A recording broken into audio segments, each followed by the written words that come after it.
17-point lead. This is Butler. Cutting back. And down at the 20-yard line. You see Trent Bishop, the 12th man, almost had the play. Got down into position to make the tackle, and he just flew by him. To see himself on the highlights tonight. I'll tell you, it looked good, though. Here's the touchdown again. Carter just barreling his, or Gross rather, just barreling his way down. Actually resembles Carter somewhat, doesn't he? He's 240 pounds. Carter's 220.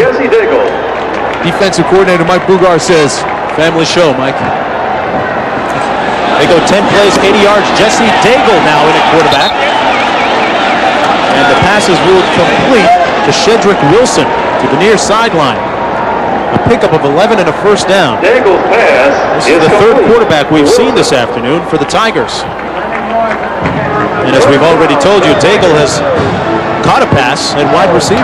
Yeah, he's one of these guys that Curly Holman sees the talent, knows that he's got to keep him in the ball game, so he moves him around and plays him as much as he can. Buckley blitzing, but they pick it up, and Wesley Jacob has the pass out to the 42. Throw a flag, hit him out of bounds. Did they throw one? Haven't seen one.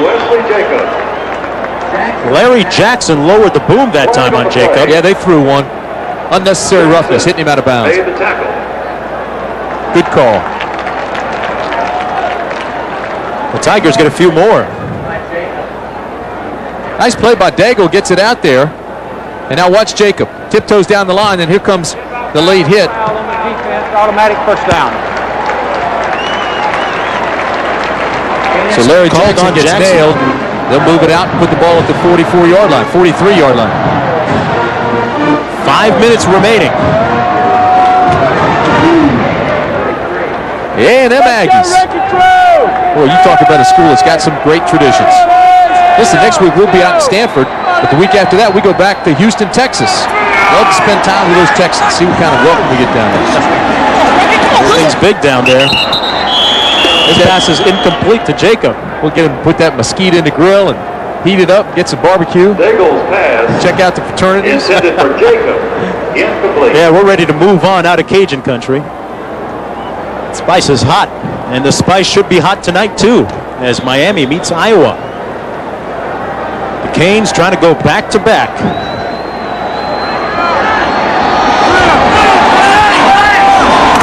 Ball's on the ground, and LSU gets it back.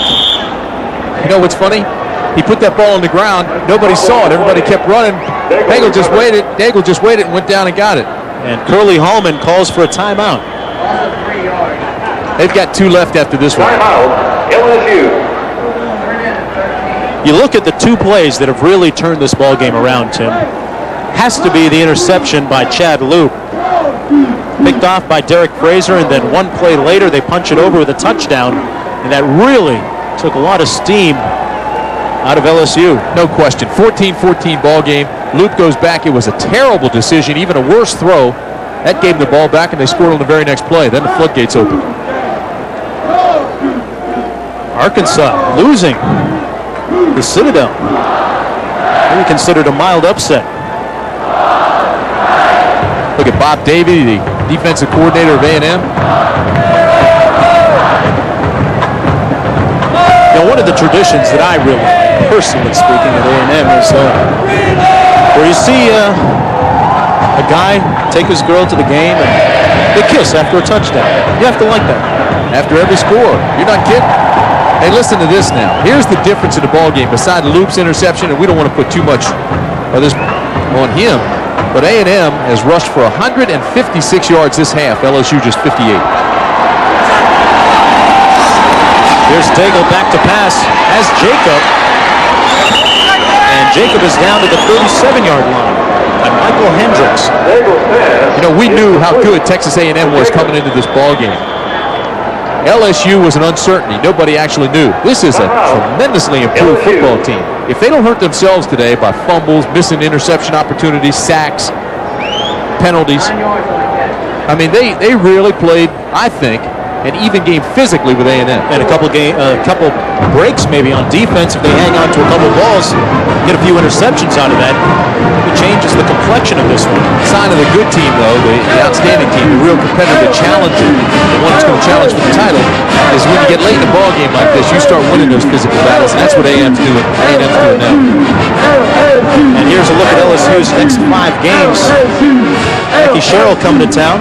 Hey, this is what I was telling you now. The Tigers play 7 games here in Baton Rouge, but A&M, Mississippi State, Auburn, Tennessee, Florida, those are 5 of the first 6 games. That's a tough way for anybody to start. You know what, though, Tim? Walking around campus and around Baton Rouge and the area, you can really feel that Curly Holman has won back some of the fans here in Baton Rouge.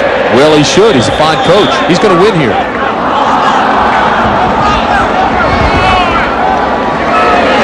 Tigers out in a single back set now. Jacob in the slot. Daigle. Complete to Shedrick Wilson down at the 25, but he doesn't get out of bounds. The clock continues to run with 4:27, and now it's stopped.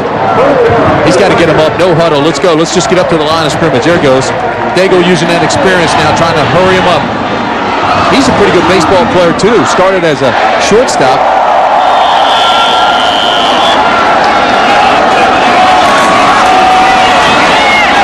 Daigle incomplete and complete now to Shedrick Wilson. Bite your tongue, Mark Jones. Off the hands of one receiver and into the hands of Shedrick Wilson. You don't think that was a planned play? Oh, definitely. You know, one guy that's been quiet, Tim, has been Harold Bishop, the big tight end. Just the way they practice it. Watch this. It's called the hook and lateral. Off Jacob, right over to Shedrick Wilson. Step out of bounds and stop the clock at 4:18. Elementary. Harold Wilson. Trips right this time for the Tigers. Daigle into the end zone, complete, and a touchdown. Brett Besh. That is a big-time catch by Besh. Just a walk-on. And it's 31-20. Well, don't leave too soon now. Brett Besh going high, climbing the ladder and coming down with the ball. How about Daigle? Comes in as the quarterback, goes 6 for 7, 67 yards. That pulls him back within 11. He'll try to cut it to 10 here. With still over 4 minutes to play. And they'll go for the 2-point conversion. Remember now, if Texas A&M breaks it up, maybe intercepts the ball, they can take it back for a score the other way. All right, if they get the 2, that cuts it to 9. You still have 4:14 left. And the timeout. Trips right, single back set. A&M blitzing, they pick it up. And they get the 2, Wesley Jacob. Well, hold everything here. All right. Way to go, Curly. Curly's going in to talk to the special teams now. Do you kick it away, or do you go for the onside kick with poor change? I'll tell you what he's doing. He's trying to get their attention. This is gut check time. He's telling them, make something happen. Daigle comes in, goes 6 for 7, 67 yards. Here's the touchdown. The throw is outstanding, but watch the catch by Brent Besh. A walk-on, 2-year player, goes as high as he can, pulls it down and makes the reception. All right, now they come back. Curly Holman says, we're going to get back in this thing. Let's go for 2. They do. They pick up the blitz. They roll to that side. They get a good block on the corner, and they throw it to the underneath receiver, and they get the 2. So Jacobs takes it in. And Curly's saying, we have time left, guys. 4:14. We've got time left. Hey, Daigle, speaking of time, moved the team downfield 8 plays, 79 yards. He only used up 1:08. And look at the way that they have the ball set up. Well, there's no question what they're going to do. It's the onside kick. Look for the high bounce. A&M with their hands team in.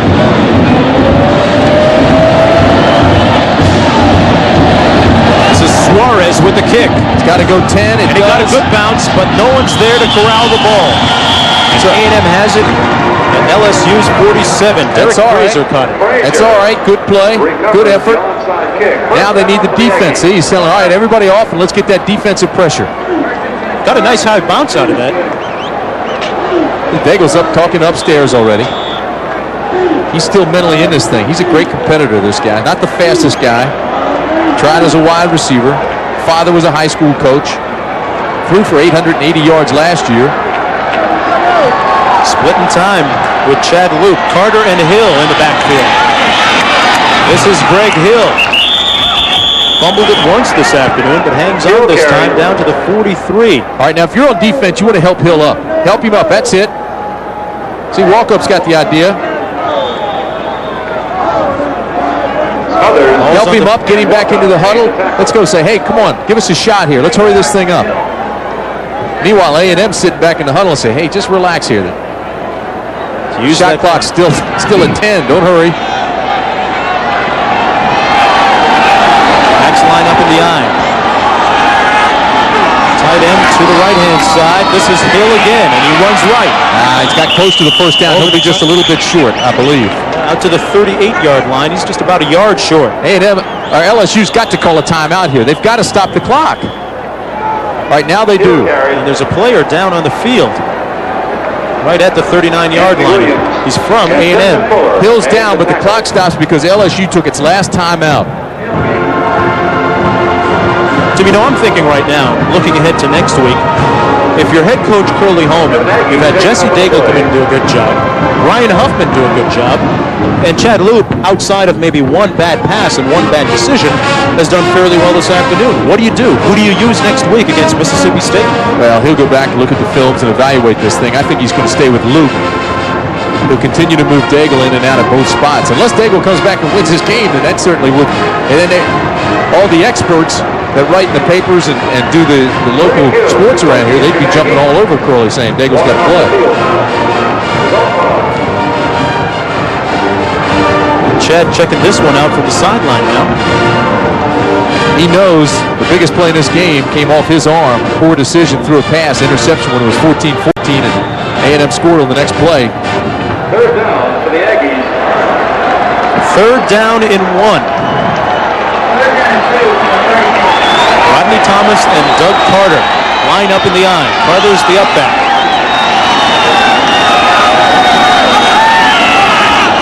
Ranger using a lot of time before snapping it, and Hill has the first down. That one hurts. Oh, does it ever? And you know, Anthony Williams, a linebacker who's playing both ways, linebacker and tight end. He had him dead to rights in the backfield, didn't lock him up. Granted, he got onto the turf, but he's got to come up. He's got to make that stop. They needed a big play. They didn't get it. Clock running with 3:10 to go. Watch 48 here. Now watch 48. Here's the line of scrimmage. There he is. Well, in all fairness, no, he had his back to him. Good effort just to get the penetration. Leg whip might have gotten him. Did I say leg whip? Oh, that's Anthony. I'm sorry. Backs in the eye. Thomas this time. He's stuffed at the line of scrimmage. Thomas carry. Carlton Buckles coming up from his cornerback spot to make the tackle. Buckles made the tackle. 2:40 to play. Curly Holman still with wholesale substitutions on nearly every play.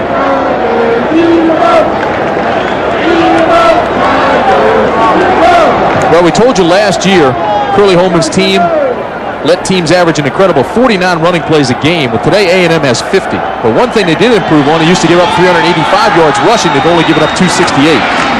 Hand it off again to Thomas. Dances his way for a couple and is stacked up at the 32.5. Thomas carry. As we approach the 2-minute warning, David Walkup and Bo Davis making the tackle that time. Bo Davis, an interesting story, Tim. And David Walker Won a court made the injunction tackle for the Tigers. to play football after being suspended by the NCAA for steroid use. Yeah, certainly controversial. He did test positive in '91 for the steroid use. The NCAA did declare him ineligible, but he too fought it, and the state district court gave him his eligibility back.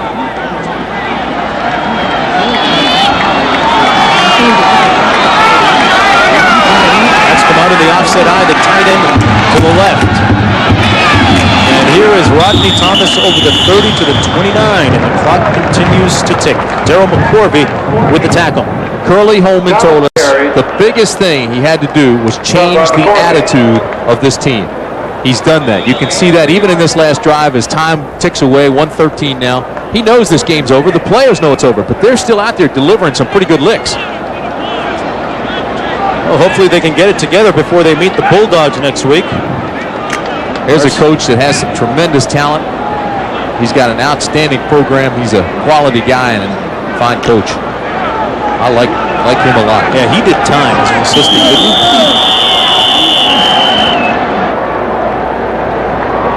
A whistle down on the field. We'll have to sort this one out. Dead ball foul, delay of game, offense. Well, you heard the call from the official. Hill and Thomas have run well this afternoon. Not quite what Hill had predicted for the duel, but Hill has 98 yards on 21 carries, and Rodney Thomas 17 carries for a total of 93 yards. Sounds like an advertising agency or a publishing company, Hill and Thomas. Well, maybe a law firm. They brought Law and Order to the field today, though. All right, now they come out. 49 seconds left. They'll melt that clock, and they're going to get him again. They're trying to use as much of this clock as they can, but now they can't even get it to move. Dead ball foul, delay of game, offense. And we'll march off a few more.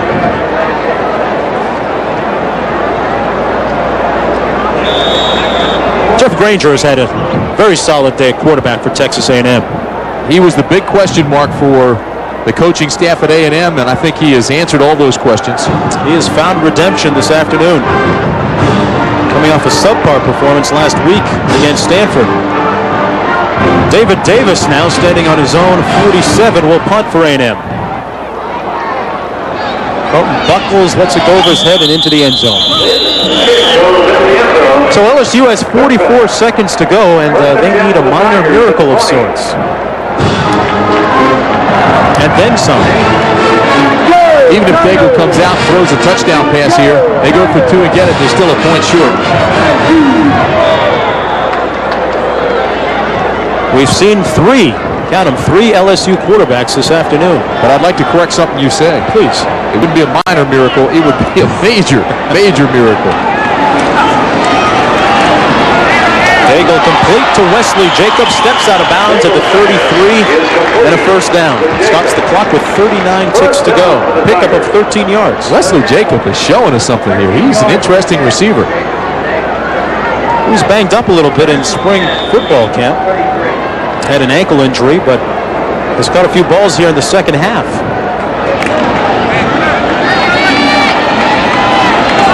First down and 10. Under pressure, Harold Bishop with his first reception of the day. Get out of bounds, Harold. And he's down at midfield. Why he hasn't caught more balls this afternoon, I don't know. Why he didn't get out of bounds, I don't know.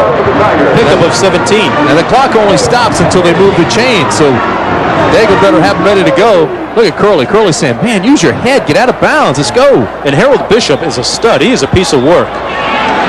Big, strong, just one reception this afternoon. The pass is complete at the 40-yard line. Clock's still rolling. They've got to get back up. He didn't have enough for the first, so the clock still moves. All right, they did have enough, so now they do stop it. Time for the Hail Mary. That was a strange mark.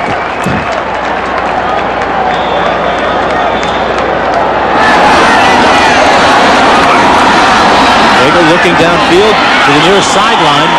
That's Jacob again, and he steps out at the 31. Stopping the clock with 12 ticks to go. Well, Jeff Granger could be playing professional baseball in a couple years this time at the base. Well, I think he will. He played in the Pan Am Games. He was one of the last guys cut for the Olympic squad. Thought he should have been playing. Even the coaches said we could have taken him. He was that good. He throws 92-mile-per-hour gas. He can bring a fastball or two. Daigle going into the end zone. Incomplete, no flag. Pass was intended for Brett Besh, who made a terrific grab on a two-point conversion. Pardon me, on a touchdown.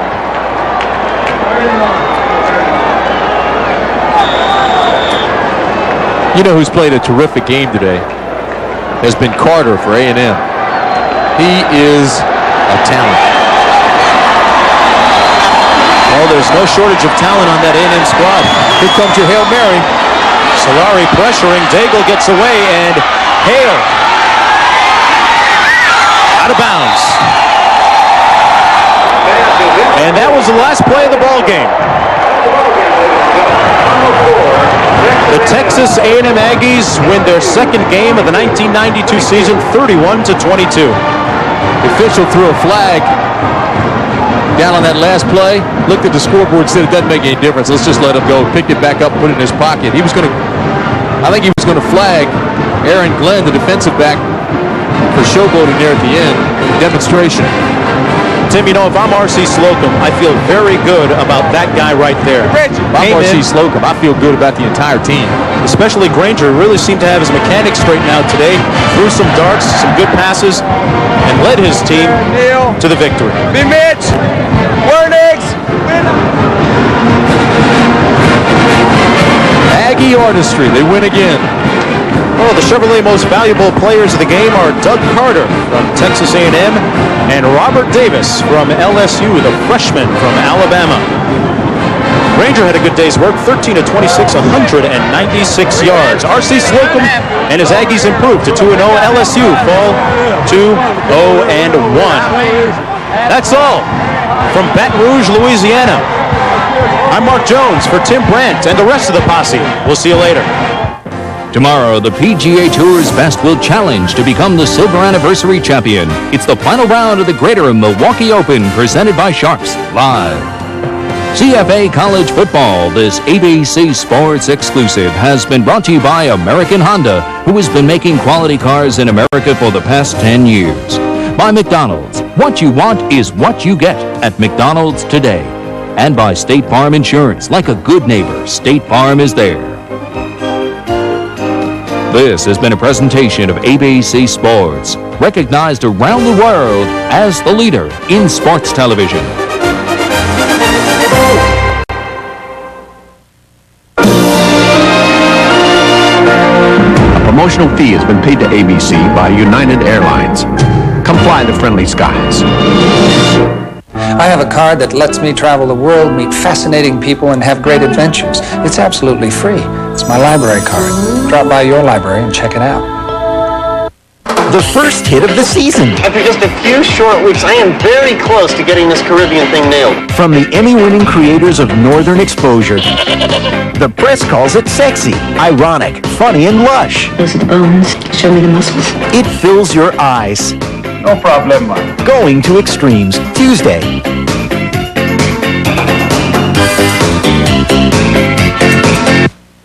And coming up next here on Eyewitness News, concerns about a rock concert in a quiet suburban neighborhood. Thousands have jammed the Fort Bend County Fairgrounds for a one-of-a-kind concert.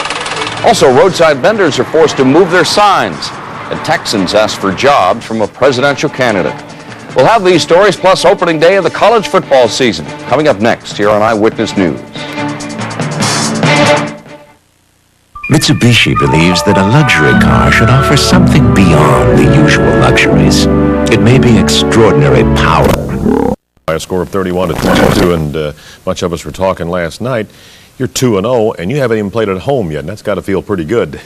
Dave, we were anxious to get home. These were really two tough road games against two good teams, and we were excited about coming home and starting the season here at Kyle Field. Well, there are a lot of coaches that would trade places with two road wins that you have right now.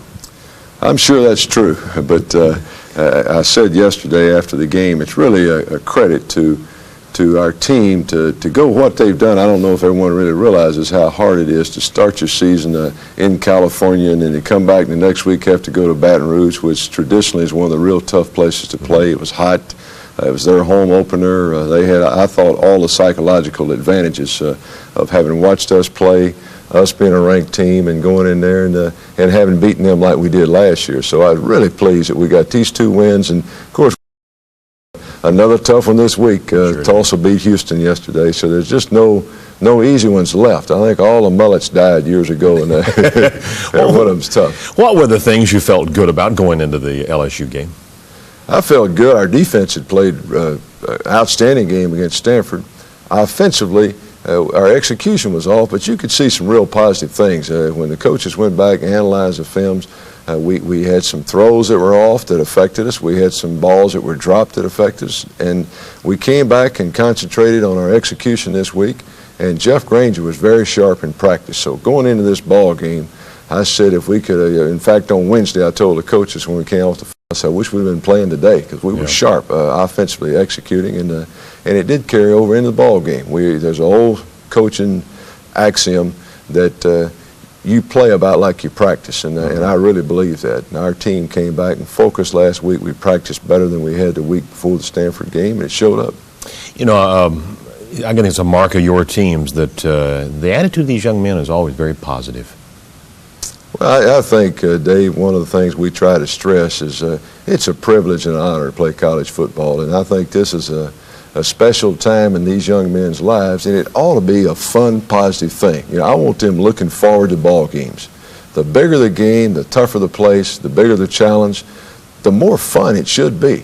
And I hope that we can always, people have said this is not a life or death thing. It's a bunch of young men out there representing Texas A&M.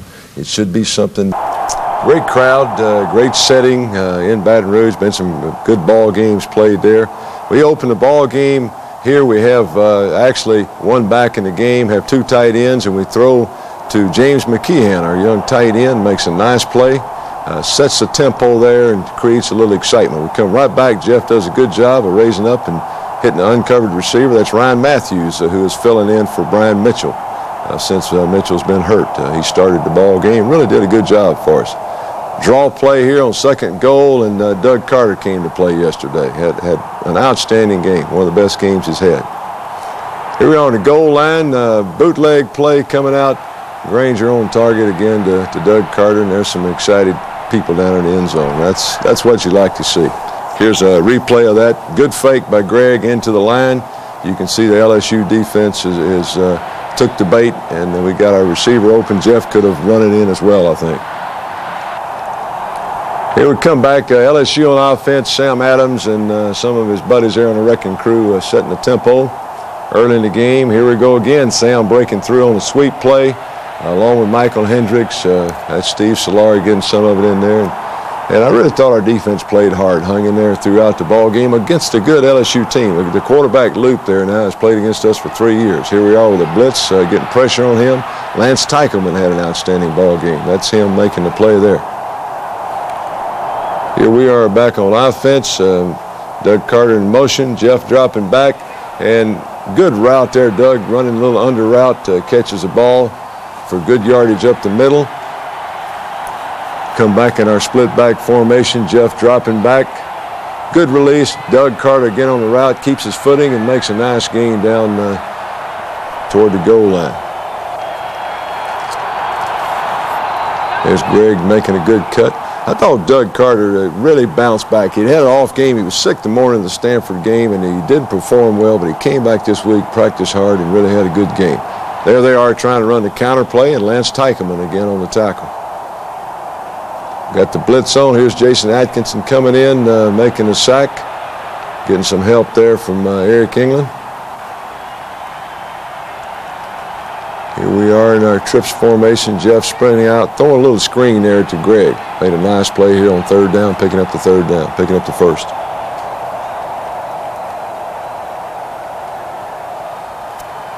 Second and 4. Counter play. This is Rodney Thomas making a nice cut, nice gain. Tough running. Rodney really, he's one of those guys, he always makes extra yards after he gets hit. Here it is, 1st and 10. This time a boot coming back. Jeff making a